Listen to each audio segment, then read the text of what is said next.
cutting edge stuff. Now, quantum computing, you probably know about this. If not, it's the big thing. I did my PhD on quantum mechanics tunneling, so I was excited to see this go.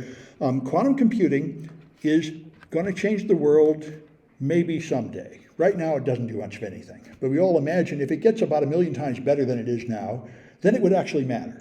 So, and people are investing in it and promising it's going to work in like 2 or 3 years, and that's all garbage. It's decades away from working. However, you can run quantum computing here. The fundamental issue with quantum computing is normal computing uses bits that are 0 or 1. Then you put them through logic gates that do things like XOR and NOT to flip them from 0 to 1. That's what we've all been using. Quantum computers use these quantum imprecise states, superposition states. And hopefully I have the block sphere here. Yeah, this is the way quantum computers work. This is called the block sphere. You have a state called 1 and a state called 0, and those are the only states that digital computers use. But quantum computers have a whole continuum of states in between. And there's a state here which is a real physical state of a small atom like an electron, a small particle like an electron, and it has a probability of being 0 and a probability of being 1 when measured. So if you're down here, it's a 50-50 probability. But while it's in the uncertain state, before you measure it, it is in a state that is correctly represented by 2 analog values, phi and theta in this diagram. So each bit contains far more than 1 bit of information. Now you have to determine how precise your qubits are. When you actually implement them, there will be a noise level. So if you have, hey, 1% noise, then there's really only 100 discrete values here. So this is 100 times 100 bits of information in there. Now, so each qubit is an analog thing with 2 dimensions with a lot of data. And you can process the qubits without measuring them, so you maintain all this complexity while processing. And then you only measure it at the end. That's why a couple of stages of qubit processing do a lot more computation than many more stages of digital processing. That's the fundamental trick. So now, if you have studied the actual origin of digital computing, you know it started from transistors, single transistors that do like XOR and NOT. And then you just combine thousands and millions of those together to make the modern CPUs.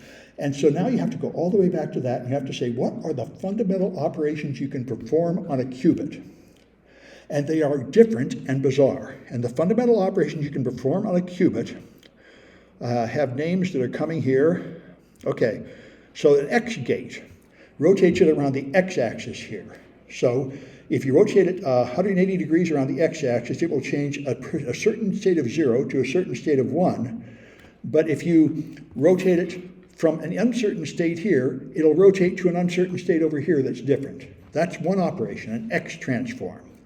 So if you perform an X transform, then you'll see, if you start with qubits in state 0 and run it through an X transform, now they're all in state 1. So that's the same as just NOT in digital state. But if you start in a superposition state, where you start with things in state 0, and then you're going to run them through a transformation that makes them uncertain. Here's what happens. You start in state 0, you run it through a 90-degree rotation, now it's a superposition state, now it's sometimes 0 and sometimes 1. So you measure it 10 times, and to see, here's the certain state of 0. If you get a superposition state, you sometimes get 0, you sometimes get 1. And you can rotate it again and make it certain again. So those are simple operations, but they do contain the full analog nature of the qubit. But the really special one that really makes it powerful is this magic called entanglement, which, by the way, is completely insane. Einstein railed against it. He said this can't be right, and he designed this famous thing called the Einstein-Podolsky-Rosen experiment, where you have a nuclide that decays, and it now emits 2 particles, equal and opposite. They then travel a long distance apart. You do not know whether they're spin up or spin down, but you do know that the total spin is 0, because the original particle had spin 0. So one has to be up and one has to be down, but you don't know which. Now when you measure this one to be up, you know that this one has to be down. So some kind of signal passed faster than the speed of light from this measurement to tell this one to stop being uncertain. And he called that spooky action of resistance. He said, this thought experiment proves that quantum mechanics is trash. It can't possibly be true. It violates our intuition. It turns out to be wrong. That turns out to be the way the world really works. That really happens. They've done it and proven it. So this is the part where people get really mind bent. When I studied quantum mechanics in physics, As an early PhD candidate, there was something I learned, which all of us had this experience, which goes like this. The best quantum mechanics book you read is the third one. And it doesn't matter which one you read. When you read the first one, you say, this is crap. This makes no sense at all. Nobody could believe this.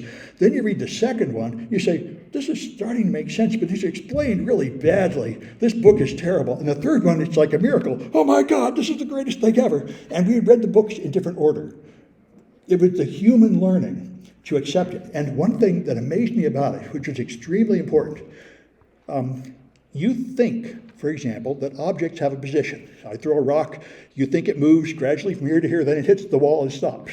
Okay, in quantum mechanics, that is not true. When you fire an electron at a screen, it does not pass through a bunch of intermediate states and then hit the screen. It sort of dissolves into uncertainty.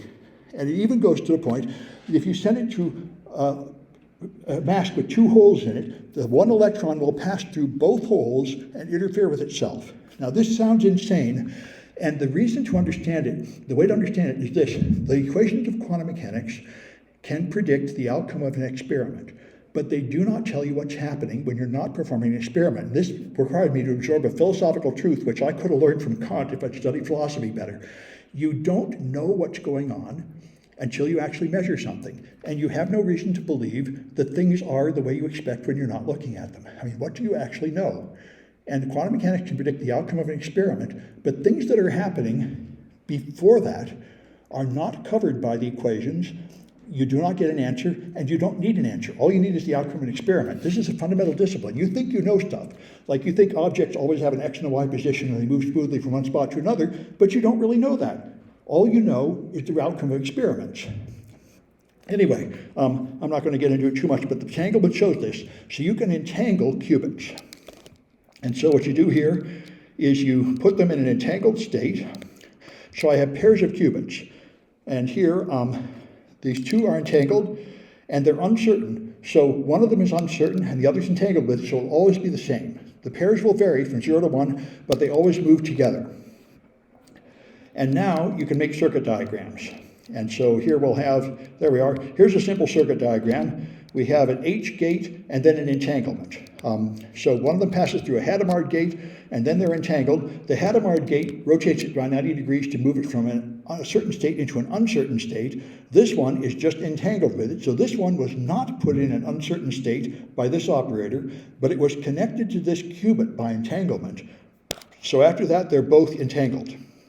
And you can make these circuits.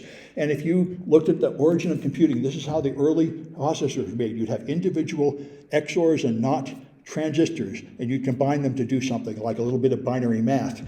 This is the fundamental components of quantum computers. And the point is, you can make, the one people care about is the Shor algorithm. Let me get a diagram of it.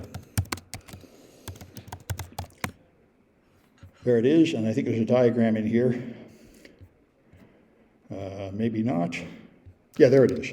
Okay, this will do for the Shor algorithm. Okay, this is the one that breaks RSA. This is what everybody's afraid of. This is why people are now trying to move us to different encryption algorithms, because in principle, now the fundamental hard problem that makes RSA work is that if I multiply two prime numbers together, you cannot factor the product back into the component primes with any fast, efficient algorithm. And so if those primes are really long, like 200 digits, it will take more time than you will ever have to find them. But that is not true in quantum computing, because you have an analog computer, not a digital computer. And think about this. You can have a flute. Now, if I just blow, you get white noise.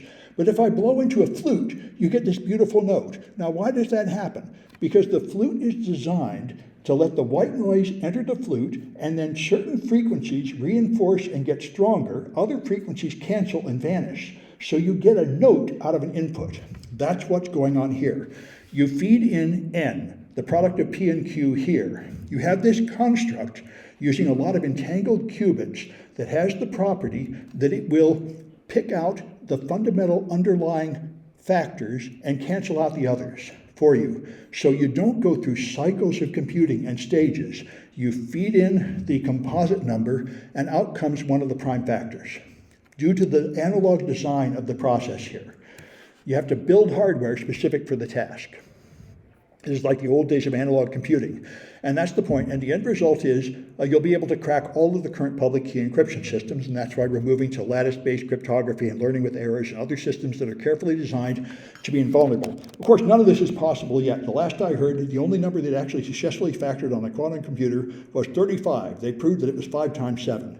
They can't get any higher because the qubits right now are so noisy and imperfect, and the entanglement is so bad. Our current technology is so terrible that these things are not a real danger. But we're assuming they're going to get much, much better the way the other computing did. So anyway, that's quantum computing. And it's mainly theoretical, but you can do a little bit with it now.